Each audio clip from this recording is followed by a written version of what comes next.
Hallelujah. মথি 16:16 পড়ছি আমি। Simon Peter উত্তর করিয়া কহিলেন, আপনি সেই খ্রিস্ট জীবন্ত ঈশ্বরের পুত্র। যিশু উত্তর করিয়া তাহাকে কহিলেন, হে যোনার পুত্র সিমন, ধন্য তুমি, কেননা রক্ত মাংস তোমার নিকটে ইহা প্রকাশ করে নাই, কিন্তু আমার স্বর্গস্থ পিতা ইহা প্রকাশ করিয়াছে। Hallelujah, hallelujah. এখানে যিশু খ্রিস্ট এক জায়গায় ছিলেন, সেখানে যে সমস্ত শিষ্যরা যিশু খ্রিস্টের সঙ্গে থাকতেন তাদেরকে জিজ্ঞেস করছেন যে আমার বিষয়ে লোকে তোমাদেরকে কি বলে, তোমরা লোকের কাছে এত ওঠাবসা করো, তারা কি বলে যে যিশু খ্রিস্ট কে? তা বলছে, শিষ্যরা বলছে যে কেউ বলে আপনি এলিয়, কেউ বলে আপনি ভাববাদীদের একজন, কেউ বলে আপনি যোহন, এরকম এক একজনের এক এক রকম কথা। তা তখন যিশু খ্রিস্ট বলছে, তোমরা কি বলো আমি কে? তোমরা কি বলো যে আমি কে? আমি কি সেই ভাববাদীদেরকে, কিংবা আমি এলিয়? তখন এক একজন শিষ্য এক এক রকম ভাবে বর্ণনা করছে। কিন্তু হঠাৎ যে পিতরের কাছে জিজ্ঞেস করলো যে পিতর তুমি বলো আমি কে?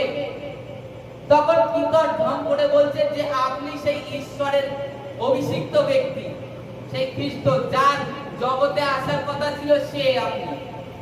তখন প্রভু তাকে ধন্য বললেন, কারণ কি? যে তোমার মধ্যে তোমার রক্ত মাংস কথা বলেনি, তুমি উপরের শারীরিক যে কাঠাম আছে সেটাকে লক্ষ্য করোনি।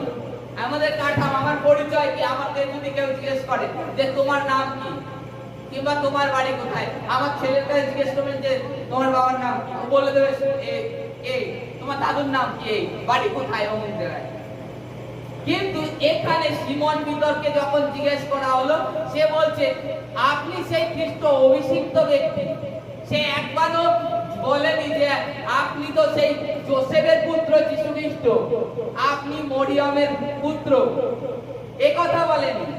বলছে সেই আপনি জীবন্ত ঈশ্বরের পুত্র, সেই উদ্ধারকর্তা, পরিত্রাণকর্তা। তাই প্রভু যিশু খ্রিস্ট তাকে ধন্য বলছে, কারণ রক্ত মাংস তোমার কাছে প্রকাশ করেনি।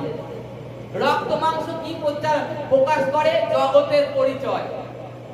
কিন্তু আত্মা কি প্রকাশ করে? আত্মা আত্মিক বিষয় প্রকাশ করে। তা সিমন পিতরের কাছে আত্মিক বিষয় প্রকাশ করেছে যে আপনি সেই অভিষিক্ত ব্যক্তি, সেই খ্রিস্ট, সেই মাসিয়া উদ্ধারকর্তা, যার আসার কথা ছিল সেটাই আপনি। তার জন্য যিশু খ্রিস্ট তাকে ধন্য বলছে। কারণ কি?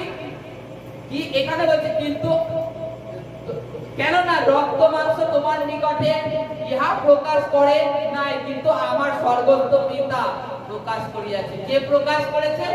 আমার স্বর্গস্থ পিতা ইহা প্রকাশ করেছে। তোমাকে আমার স্বর্গস্থ পিতা এইটা বলারই আজ্ঞা দিয়েছে, কারণ তুমি পিতার কথা শুনে পিতার কথাই বলেছো।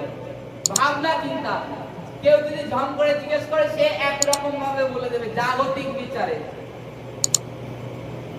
আজকে যদি কাউকে জিজ্ঞেস করা যে এই মণ্ডলী মানে জাগতিক লোকদের কাছে, তারা এক এক রকম ভাবে ব্যাখ্যা করবে। কিন্তু ঈশ্বর সদাপ্রভু ব্যতীত কোনো কিছু হয় না, আর ঈশ্বর সদাপ্রভুর পরিকল্পনা থাকে, ঈশ্বর নিযুক্ত করেন। তা আজকে রক্ত মাংস পিতরের কাছেও প্রকাশ করেনি। এই কারণে পিতর নির্গুণ ব্যাখ্যা করতে পেরেছে যে আপনি সেই ঈশ্বরের অভিষিক্ত ব্যক্তি, ঈশ্বরের পুত্র। তার আগে অন্য শিষ্যদের কাছে জিজ্ঞেস করেছে, এক একজন শিষ্য এক এক রকম বলে গেছে।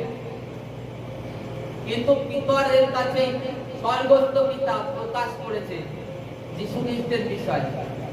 তার জন্য যিশু খ্রিস্ট তাকে ধন্য বললেন, কারণ রক্ত মাংস কথা বলেনি, কিন্তু আত্মা, যে আত্মার তদন্ত করে, তিনি প্রকাশ করেছেন যে আপনি সেই খ্রিস্ট অভিষিক্ত ব্যক্তি। হালেলুয়া।